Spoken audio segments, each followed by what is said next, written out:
Good evening, everyone. My name is Gus Hueber. I am a current Board of Ed trustee. I have been in Commack for 25 years. I've raised 3 children. I'm married for 27 years with my wife, Julie. We had great experiences at Commack. And I kind of run for the board in an attempt to basically continue that tradition. I am a educated for 37 years. I functioned as a school principal for 21 years and a school psychologist prior to that. So I do have an extensive background with special education, general education, junior high, high school, and elementary. I currently run an alternative high school program for kids who struggle with anxiety, depression, school avoidance. It's been very successful. Commack has used the model to formulate the Cedar Road School, which I think is going to take off quite well. Why am I on the board? Because 3 years ago, during COVID, there was a real lack of respect, I think, in the community that went back and forth. And if you attend the board meeting back there, you had people yelling at each other, divisive comments, disrespectful comments, or just a lack of response to some of the concerns that were going on during such a really difficult time. And I kind of thought, by being in the field, like, how could Commack have kind of gone down that pathway? How could they not offer more? How could they not be more clear with the goal? And that's kind of why I got into the race. I don't have any regrets. I think it's been a great 3 years. I am working with a great Board of Education, the 5 of us. We don't always agree, but we are civil, we're respectful, we are polite, and we work well.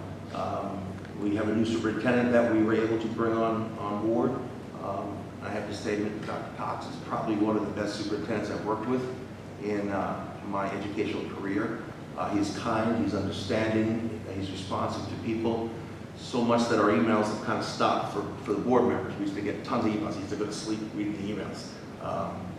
It's quiet, which means people are satisfied, people are comfortable, people are basically feeling like they're being heard, feeling like their responses are being dealt with. So I don't want to lose this seat. I'm seeking the election to continue this mode of operating for Commack. I don't want it to be divisive. I don't want any kind of disrespect. I don't want any of that stuff to happen to Commack. It doesn't do well for the community, and it's certainly not about the kids when we do those things. There are other agendas out there. Mine is, I honestly tell you, it is an honest agenda that I really just want to do well for the community, for the families, and for the students of Commack. The first question we have is, what experience do you have that qualifies you to handle the fiduciary responsibility to the Commack community with respect to our budget and finances, which are in excess of $200 million? So as a principal, you run a budget for an entire school. I had about 1,200 to 1,500 students in Julian Junior High School in Free Village. And I ran the budget for every department in the building, not just one. I know the codes, I know the athletic codes, the instructional codes, the field trip codes, the transportation codes. I know where the revenues come from, where state aid issues are. So I can see the whole global picture, and I've been working with it, I'm still working with it for 21 years as a building principal. So the understanding is vast, and then in the last 3 years sitting on the board, I have the district perspective, which is just enhancing, 8 buildings, 9 buildings, whatever it might be, across the map. The codes are pretty much the same, and the budget's important. It's always important. It's what people look for when budget season comes. Tax stuff. Where that money actually comes from and what drives the budget is where someone needs to be pretty astute behind the scenes to make decisions about how to put out a responsible budget to the community, one that works with senior citizens as well as the parents with kids in the building. It's just important to know all those facts and have those conversations, and I think if you don't have the experience with the school budget, the district-wide budget, it's hard to come up with those questions and challenge the people making the budget. So I know what I know, and I get people to tell me what they know and why they're doing what they do. Mr. Hueber, the second question will go to you first. As a potential board member, what do you see as your responsibility to senior citizens and community members who pay school taxes but no longer have children in our schools? It applies to me this year. I'm not a senior citizen. I don't have confused at the same time. It's important that, again, Don't forget that the senior citizens and people who no longer have kids in the school were people that did have kids in the school, and they enjoyed all of the benefits of the school. And I still think that as grandparents and extended family, they still love to see those kind of events and be included in those events, whether it be musicals, whether it be sports programs, whether it be community festivities. I think the district does a great job at promoting things and getting grandparents and other people involved. And I think, again, go back to the budget question, it's about being responsible and being, understanding that not everybody can pay a big tax bill every single year. There are people on fixed incomes here. So it's always a delicate balance, but I think the biggest part that I would emphasize as board members, how do we keep relating to everybody in the community? How do we keep including them? How do we keep them kind of like embracing the school? Because, again, as I said, it is the hub of the community. Our schools are the hub of the community, and we should be doing things right from K right till senior time. So that's kind of what I would be promoting on the Board of Education. With the growing violence in the country, what is your stance on armed guards in the Commack School District? So again, I think this has been a topic tossed around for the last several years, with some schools even closer to home adopting policies, board policies, where there are armed securities on their campuses. There's a difference between having armed security guards on the property and armed security guards in your buildings with children and teachers. The current security people that we employ right now are not licensed to carry weapons in the building, so it doesn't even look that way. And yes, they are retired police officers, but you would have to contract out through a private company for a set of professionals in order to put that in place. The board is aware of what other districts are doing. They're aware of different sentiments in the community. It's a pretty divided issue, and it's a pretty serious decision. If you look at the violence around in different schools, and you just think like it probably promotes it. And then we could adopt a policy that says, well, no, we shouldn't do it because it's not going to happen here. It's not an easy decision, so the board would have to really rely on the experts of the professionals out there, the pros, the cons, present them pretty transparently to the community so they have some real community input, not just a few questionnaires and then let's do it. It's a serious thing. So I think transparency with those types of decisions are huge. And then we would have to do our homework. I would hope that the public does their homework, and then we have real conversations about, is this good for Commack? It shouldn't be a top-down decision from the Board of Education, the superintendent, to the community. It should be a collaborative decision that we are all comfortable with, knowing very well that some people will not be comfortable with it ever. 10 seconds. Yeah, so thank you. As a potential board member, what are your thoughts on protecting minority groups from all forms of discrimination within the district? Sure. So again, each district has its own demographics, and that really shouldn't matter. That some programs, promote this or promote that or for this. For me, when you promote one or another, you're not promoting all. I believe that schools should be responsible to promoting every single child's safety in the building, not just one particular demographic. With that being said, I'm not ignorant to think that there are groups, a subsets of groups of children in buildings that would suffer maybe at the hands of bullying or harassment or etc. exclusion. I don't think we do that here at Commack. I think the more we promote programs where there's access for all children, inclusion for all children, the activities and the co-curricular stuff represent the diversity that we can all celebrate together, whether it be religious, ethnic, special needs, high honors, athletics, music. That's what makes Commack. You could actually promote everything around the needs and the population, the interests and the backgrounds of children, so and their families, and give them a chance to celebrate who they are and allow other people to appreciate who they are. And I think that is how you tackle that issue. As a board member, you will have a responsibility to ensure that our schools are safe and nurturing environments for all students. With the prevalence of bullying in schools today, what proactive measures would you take to address and prevent bullying within our district? For me, I think it starts with the home, as far as teaching children empathy and care, and concern and respect. And I think maybe the district could spearhead different parental education kind of programs and stuff, emphasizing the importance of it. I think we know it and we can say it, but sometimes life is so busy that we don't practice it. I think we could, as a district, identify early on in the elementary schools potentially antisocial behaviors of young children, or aggressive behaviors, or emotional behaviors that may lead to bullying or some acting out towards other children, and maybe do early intervention with those types of things. In addition to what Dana said with like the curriculums, I believe it's relationships always. It's the teacher. We don't teach just curriculum or English or math or science. We teach children, and we are a relationship with those children. And I think we're role models, and I think sometimes we forget that.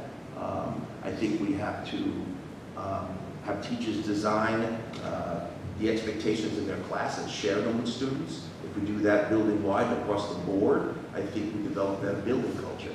And we can all refer to the rules and the culture, etc., of what we all decide is acceptable behavior. And I think you eliminate it. More importantly, you can also refer to it when the boundaries are crossed. And you can have the kid make that informed decision about whether or not I crossed the line or not, whether or not it constitutes bullying, whether or not it's this. And then I'm a big proponent of restorative practices. I don't think just punishing kids for bullying does anything. It doesn't effectively change the child at all. I'd rather do restorative practices where there's an engagement with the child, with the victim, with an adult who's trained to facilitate those conversations, understand the impact that it had, accept responsibility, and make some assurances that doesn't continue. You stamp out bullying one person at a time. You don't just teach bullying out of a book. This is how we stop bullying. This is how we become a good bystander. It's not just a book. Mr. Hueber, how would you foster a culture of respect, empathy, and inclusivity to create a positive learning environment for every student within the district? I mean, again, it's all about the relationships that the staff develops with the children. It's about saying hello to them in the morning, greeting them at the door in your classroom, setting up expectations in your room, all those little things. Understanding their interests, understanding what's important to them, understanding when they struggle. Again, sometimes I think we lose sight that we're educating young children and not just teaching them something. I think when kids are comfortable and all-inclusive and basically feel safe, they'll learn. There's nothing wrong with the teaching and the learning here in Commack. It's the readiness of the child to engage and the readiness of the child to take a risk in certain classrooms or hallways or activities. And I think the adults in the building, the onus is on them to create a comfortable space for those children to grow and take risks and learn and have conversations about how to do better, how to make better choices, how to not take away from the safety or the well-being of other people. What are your thoughts on culturally inclusive curriculum such as Holocaust studies? Do you feel this belongs in the classroom? If so, what grade level? And if not, why? Again, it's about teaching children, so it's developmental in nature. So you don't jump into fourth grade and just talk about the Holocaust and the atrocities of what happened. It's too upsetting. It's too overwhelming for children to entertain that. Even the context within his history, they don't understand that yet. But what they do understand in fourth grade is empathy and prejudice and bias and things like that, which if you continue to develop them along those fronts and values, and they understand diversity, they understand differences, they learn to appreciate the difference. When you introduce it within a historical context, whatever grade that might be, I think they can kind of buy in a little bit more, and they can engage a little bit more. You need a foundation of empathy and a foundation of good overall well-being to embrace some of the concepts that we want to teach with regards to genocide, Holocaust, anything tragic like that in our history.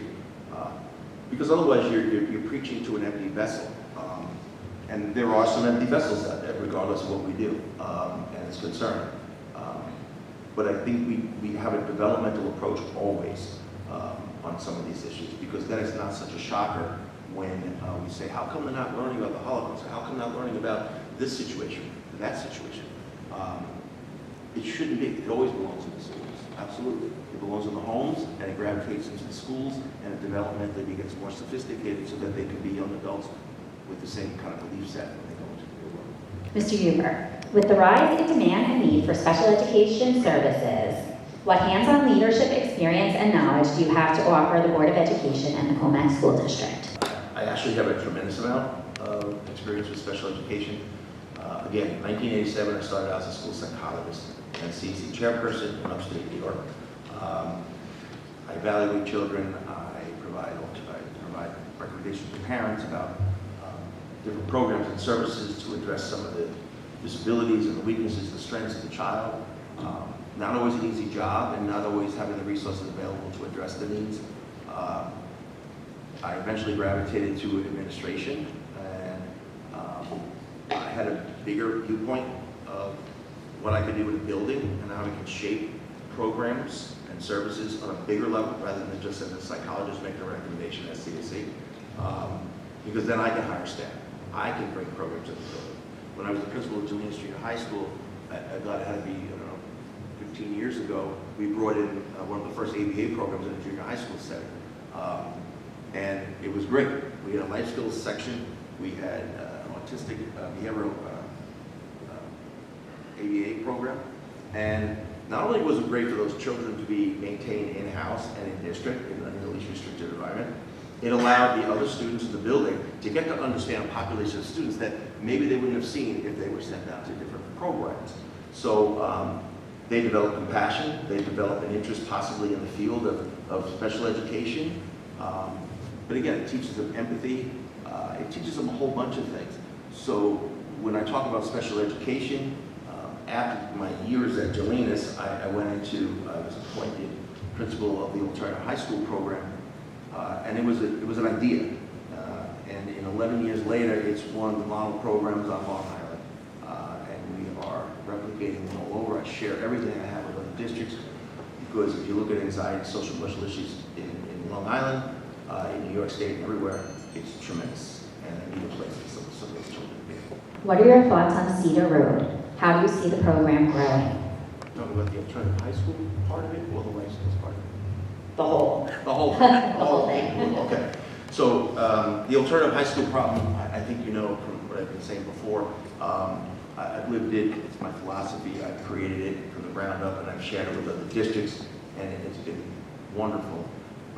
Not just for the students, but again, if you're a parent who struggles with a child where you cannot find a place for that child to be, and the recommendation is to be in a BOCES center outside of the district where you know very little, and your child is exposed to things that maybe you don't even anticipate. Having those children home in your home district and being able to work with the staff of Commack or whatever district you're in is a tremendous, tremendous relief for a parent. And again, I'll say, you're only as happy as your saddest child. When you as a parent and a family discover something that works for your child, there's no question about it. There's no value to it. It's something you do, and I believe in it wholeheartedly, and I will continue to promote them in other districts. As for the life skills, I think it's a wonderful program. I don't think it needs to be in the mainstream building. There are services in the mainstream, but so much of what these children need is an understanding of life skills, and that means transitioning from space to space, workspace, adapting to different behaviors, adapting to different settings, adapting to different people, housing students in one setting all the time, students who need a lot of rehearsal and a lot of support to kind of encourage them to step out of their comfort zone is healthy. It's absolutely healthy, because those children in a year or two will be the same children that leave the high school to go to work settings. Are we going to say we should have just work settings in the high school? The rationale is flawed. It's a wonderful adaptive structure to the program, the continuum of services that we do for those children. And I am all for it being in Cedar Road School. Thank you. Mr. Hueber, Yeah. do you believe Commack is educating the whole child, not only academically, but socially and emotionally as well? Are we achieving that? That's a big question, so much a debate. Do we plan that? Yes. Do we put resources in place for that? Yes. Do we get some great results? Yes. Do we miss some? Yes. And I think as a board member, it's always important not just to hear the successes of what goes on in there, but understand the kids that are struggling as well. And sometimes we don't hear that as a board. Sometimes we find out. But for the most part, I think we're pretty conscientious. I think the staff is tremendous, especially those who work with children with disabilities. They're great at their trades, and we bring in other outside resources to support that and continue to develop those techniques to engage the children. So yes, I think we have a pretty holistic approach to education. I think we hit the top, we hit the side, we hit the bottom, we hit everything. We hit academics, we hit the co-curricular stuff. Everything feeds into creating a whole child. There's nothing that a child would experience in Commack that doesn't somehow feed to their core and make them a better person or help them develop and grow into the most productive citizen. What are your ideas for building stronger connections between the community and the district? What I do know is you don't make good connections by being deceitful or dishonest or disrespectful, and that seems to be floating around. It's always about respect. It's always about reaching out to other people. It's always about having an open mind, not just for the staff, but it's also for the board. And again, you've got to step aside from the selfishness and do what you're called to do. And that's what we should be doing. Unfortunately, the adults get lost more so than the kids do in their selfish needs. And yet we're the ones that's supposed to be teaching children how to be healthy adults. It's kind of ironic in my mind. But that being said, connections are through transparency. And I take objection to the fact that the board is not transparent. We're probably one of the most transparent boards that have been in Commack. And that is something that I take pride in. One of our goals for the last 2 years, a couple of years anyway, has been improving communications. We just hired a communications staff that you click on Instagram, Facebook, you know what's going on. Sometimes it's a lot, but it's good.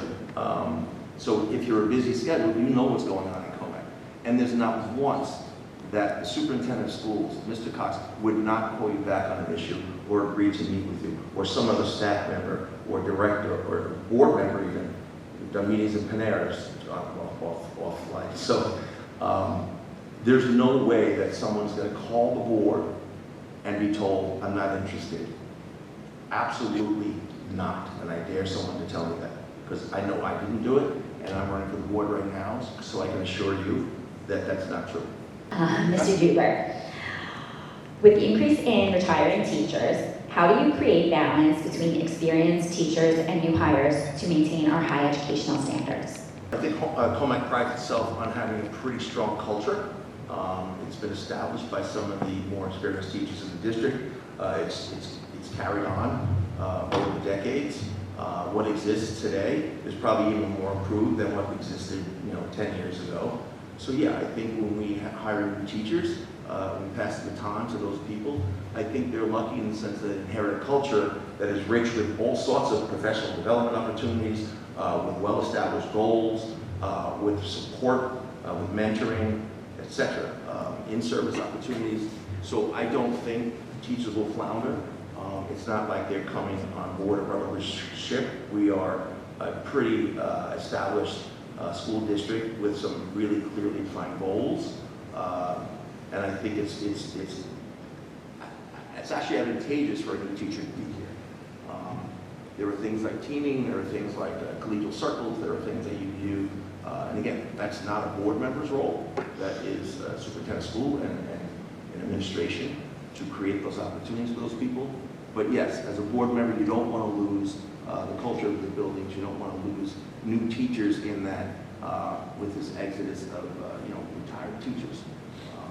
So you weigh the budget benefits of having teachers go and hiring younger teachers, or as I said, brand new teachers at a lower rate. It does save money, but there is that risk of offsetting some of the lose of the culture. But I think we're a strong enough district to ensure that that's not going to happen. Please provide details on how you would work with your fellow board members if elected to achieve consensus, particularly when interests oppose your own. I use the analogy of adults setting the example for children. It's not about winning or losing when you're a board member. It's not about, do I get my way behind closed doors with a certain decision or not? Or can I figure out a way to offset another decision that's happening by being a little bit more undermining or sneaky or etc. We work honestly together. We work we're a very strong team. We're a very honest team. We respect each other's experiences and our positions. And the goal is not to get your way as a board member. The goal is to reach a consensus that's best for students, that's best for families. It doesn't matter if it's best for Gus Hueber. It may not be best for anybody in this audience, just because it's best for Gus Hueber. So I'm not in this for anything to be best for Gus Hueber, or Sue Herman, or Steve Hartman, or anybody else. I'm not in that for that. I'm in it to make sure that when we agree with something, it's the absolute best for children in the district and their families. What do you see as the most pressing issues or challenges facing our district, and how do you plan on addressing them if re-elected? I think island-wide, you'll see that there's an enrollment issue across Long Island. People are just having less children. It's maybe not affordable as much on Long Island to have large families, which is unfortunate. And with that comes downsizing your districts, which have been built up over the years, decades. How do you put in a design or a plan, a 5-year plan to incorporate some of those enrollment declines? What do you actually have to cut from a budget? Who does that impact?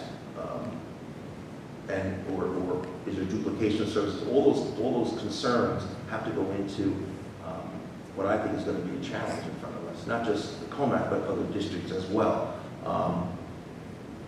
So it's just more creative planning. I think we've been lucky to be able to rest on our laurels and anticipate that everything's going to be here every year. But that simply doesn't seem to be the truth. If you look at enrollment projections across Long Island and New York State. So yeah, I think that's going to be one of the biggest challenges. Where do you see our district in 5 years? In case people don't know, we are a blue ribbon district, so we are an excellent district. I have no doubt in 5 years we'll continue to be an excellent district. Do I see maybe a more diverse student body? Yes, as the community changes and people move in. Do I see more pathways to graduation, and maybe it's not just Regents exams as an assessment of mastery? Yes, I do see that. I see a lot of focus on the social emotional stuff. I would like personally to focus on the absentee rates that are all over. You hear news stories all over that post-COVID. We're not quite there yet. It doesn't mean that the district's lacking. It means that there are needs that were unexpected, and we're scrambling quickly to address them. In the area of technology, I think we're doing pretty fantastic. I'm not sure where we're lacking. I'd love that to be presented to the board, maybe in a presentation. I'm not sure. I'd love to hear that itemized out. I haven't heard that.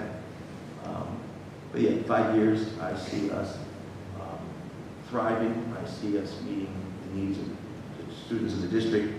I see us being a school of excellence. I have no reason to believe that we wouldn't be there. Thank you, Mr. Hueber. The floor is now yours. I have a lot to say. Listen, you can judge people's character by what they say and what they do.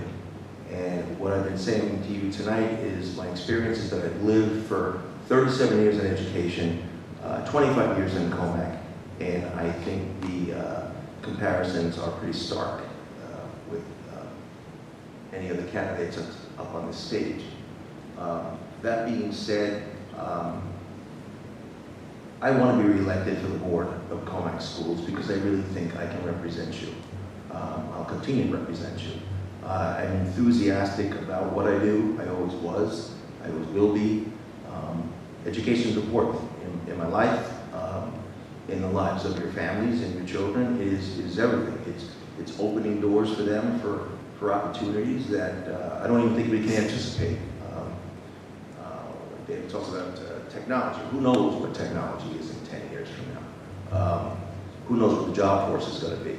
But I can say that as a board member, we're constantly looking at ways to keep up the progress of the world. It's not an easy task because you have sometimes less involvement with families, with students, and you have more social media influences on students, And it's easy for them to go astray and develop different perceptions of what's right and wrong. And yet we're supposed to gear them down the road to success. It's getting more and more challenging. But I think if we're aware of that stuff and we can design a focus, task force or whatever you might come, on how we do constantly challenge, how do we make progress, knowing all these other outside things are impacting children, which didn't happen 20 years ago. It's an arduous task, but it's something that I'm really interested and enthusiastic about continuing doing.